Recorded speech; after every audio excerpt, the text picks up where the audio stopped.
Hello, hello, hello. Welcome to Inner Conquest, the world's greatest modern metaphysics channel. So when we talk about changing states of consciousness, what that really means is states of awareness. Because if you have a state of consciousness, consciousness is a field of awareness, right? So if you walk down a dark alley at night and you have like fear around you and you kind of feel like that chill in the air and you're like, ooh, it's Halloween up in this bitch.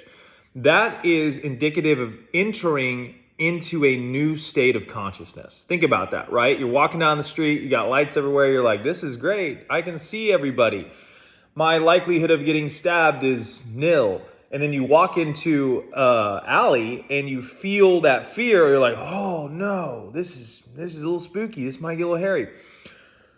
That's a shift in conscious states. Those are states that your being has passed through, right?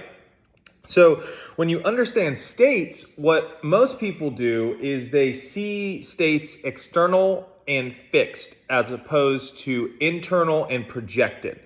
So when you go to achieve a goal or try to do something that, in your mind you feel would be worth doing, what you're really trying to do is go through a process to become something else, and becoming means that you are a version of yourself who's in a different state. So whenever you want to go and achieve something or get something or do something, the end product, if properly executed, is you're a new version of yourself who feels a certain way, who has certain things, right? So if the end goal is to feel a certain way and have something, what we can do to expedite that process is to understand what the end feeling and the end state of having would be if we were to have that right now, right? And when you go into present moment awareness, anytime you use a linear process before going into the state of the wish fulfilled, what you're doing is you're putting off for tomorrow occupancy of the desired state.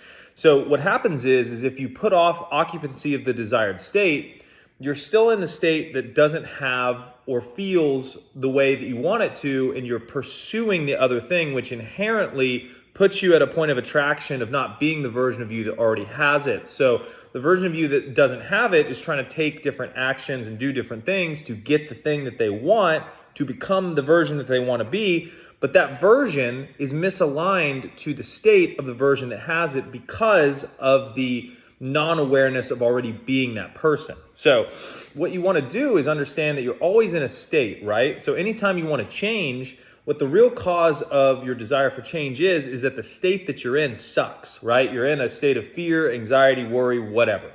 And oftentimes you can see this with people who get addicted to things. They're like, I need to do this so I can feel good. I need to do this so I can feel good, which is all fine, right? Like you want to have things that align you and make you feel good.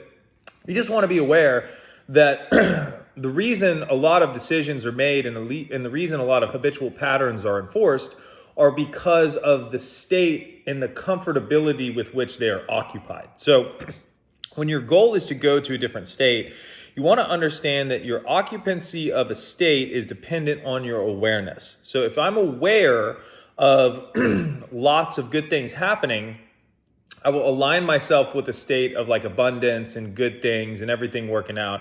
If I'm aware of news programs of people getting their pet squirrels kidnapped and euthanized by the government, I'm going to put myself into a state where things are not okay. Things are going crazy. So it's not about being ignorant of unwanted states, but it's about recognizing that if you're going into a state, you have the ability to shift your awareness. So this is where law of attraction can be really useful, where you become what, if you watch Abraham Hicks, is called a deliberate creator, right? So a deliberate creator is an individual who in the now moment chooses what they think and they feel, regardless of external circumstances, because the only way you can really master that process is if you understand that everything external to you is a vibratory match to who you are as an individual, right? Like if you chronically entertain thoughts of being homeless and being downtrodden, how everybody's out to get you and how hard life is,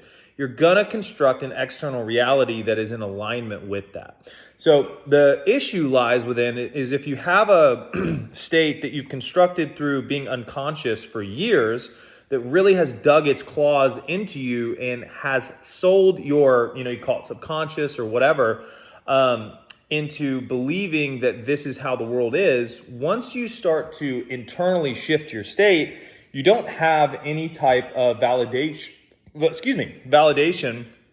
from the external world to support your new internal way of being, right? So that's why in the Bible, faith and persistence is harped on so much, because you have to be the sole cheerleader for your new internal state that you're occupying, and you cannot be dependent on external circumstances no matter what.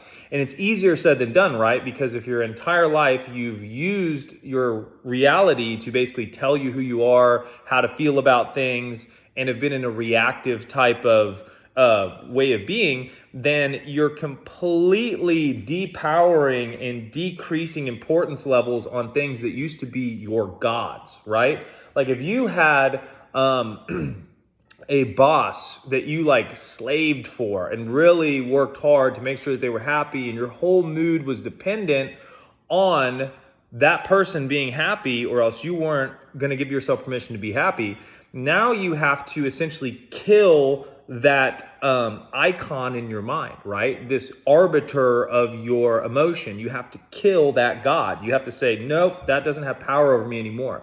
And what happens is just like in the movies, like if you've ever seen like mythology movies, what happens to the gods who don't get worshipped anymore? They wither and they die and they get bitter and they're like, nobody loves me anymore, fuck you. So any type of external thing that you have as an arbiter controlling your emotion or your thought has to die. And when it dies, it tries to get your fucking attention. Like, hey dude, remember how much you love me? Remember how much you loved hanging out? Remember how much fun we had together? Da, da, da, da, da. You're gonna be so sad without me. It's like an annoying ex-girlfriend, right?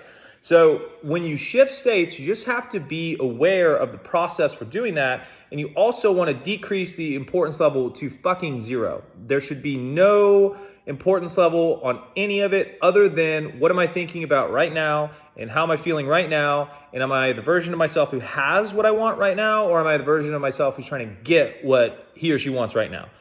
If the answer is I'm the version of myself who needs to get something or doesn't have what they want, that's okay. You just want to bounce off of that. You don't want to dwell. When you occupy a state, you dwell in it, right? What do you do? This whole channel is called Inner Conquest. What do you do when you conquer something?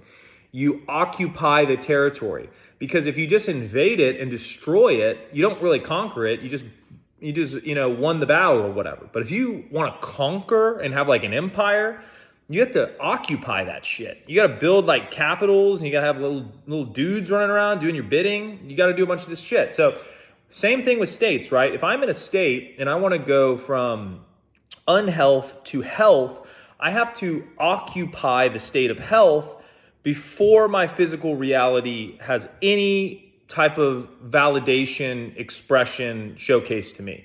There has to be that internal aspect of me that goes out on a limb and trusts that if I go into this state, if I think from the end, if I think from the version of myself who has it, there's enough evidence around me from watching YouTube videos or from past experiences. This is really the best type of ammunition you can feed yourself if you're looking at catalyzing or solidifying that belief system that allows you to do this much easier without resistance, is to understand that, when you adopt a state or have a feeling state and then that thing happens, you do that 5 or 6 times, you're like, oh my God, this is opening up a whole new world of possibility to me. But it's just understanding that the metaphysics, the internal, energetic, emotional thought complexes that you perpetuate with persistence and not rigidity, but consistency will determine the quality of your external world. They have a direct influence on your external world. And once that idea kind of solidifies, The external world is great. It's the whole reason we're here. It's important and it should be revered. But at the same time, it's always fucking changing. So it's like you don't want to put your eggs in any of its baskets because it's always changing. You want to focus your energy and your attention on an internal reality that is totally malleable and 100% under your control, right? It's a controller. It's like a video game. If I'm playing a video game and I'm standing there and the controller's over here being played with by a toddler and I'm like watching the screen and I'm like, score points, shoot the bad guys. Like, you're not doing what I want you to do. This game sucks. It's like, well, yeah, because you have a person who's not even conscious playing the fucking game. So take the controller. You know, the toddler did a great job while he had to do it. He did his best, but he really wasn't prepared for that role. Give him a little pat on the head. Be like, nice job while I was asleep, big dog. You take that controller and now, oh, A makes me jump. Okay, X is my reload button. This makes the game go faster. I guess we're playing a racing game that you can shoot in. But you take the awareness and you put it on the control scheme. Don't worry about the VR game. Put it on the control scheme, which is your thoughts, your emotions, and where your awareness is placed, your awareness of who you are, your identity, and you really make sure that that is in alignment with the version that you want first. And as you start to do that, you'll see the world external to you start to reflect that and slowly change in accordance with who you're being. And what happens is you get a huge sigh of relief because you're like, oh my God, so much easier than I was making it. And now you have the creative total control, not over the external world, but over yourself, which influences the external world to your specifications. And once you have that, you're fucking golden. Other than that, comment if you guys have ideas for new videos. Thank you for all the new subscribers. Additionally, the Linktree has coaching options available. All calls, I don't know if it's showing up yet, but they come with 2 emails as well too. So if you do a voice call, you get 2 emails included. And other than that, I really appreciate you guys, and go conquer.